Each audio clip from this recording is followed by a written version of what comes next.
Labor Group Federation of Free Workers, or FFW, offers to send its safety officers to investigate the deadly fire in a local Davao City mall to determine who should be accountable. At least 36 call center employees were trapped and killed inside a burning NCCC mall on Christmas Day.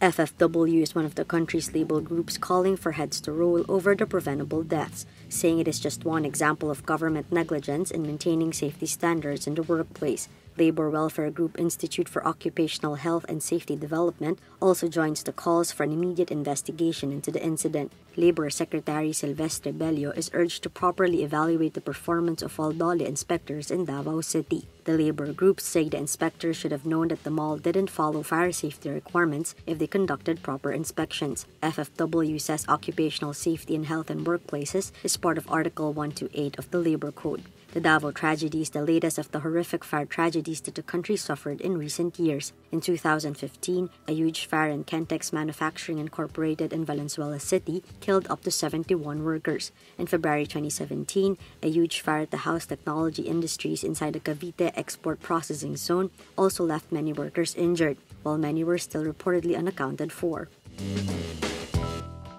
The Department of Health, or DOH, will convene an independent panel of experts to review the latest results of clinical trials and surveillance related to the Dengvaxia dengue vaccine. In a statement released Tuesday, Health Secretary Francisco Duque said the data will come from the 5-year observation period. The clinical trials will be conducted by Sanofi Pasteur. Post-marketing surveillance will be by the Food and Drug Administration, and surveillance of adverse events following immunization will be done by the DOH. At least 830,000 Filipinos were vaccinated under the government's dengue immunization program. Most of them were grade school children. The DOH suspended the program after Sanofi Pasteur announced that its vaccine could lead to severe dengue if given to a person with no prior infection.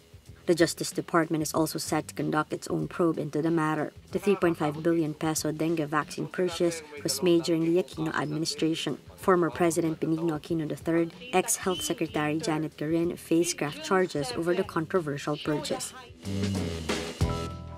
Contrary to media reports in Israel, the Philippines is not among the countries reportedly planning to move its embassy to Jerusalem. Foreign Secretary Alan Peter Cayetano denies the report, saying the country is not going to make such a blind giant leap because it is for the peaceful resolution of the conflict. Cayetano was interviewed by GMA News after a newswire agency named the Philippines as among countries coordinating with Israel about the possible transfer. Cayetano said the Philippines supports a two-state policy.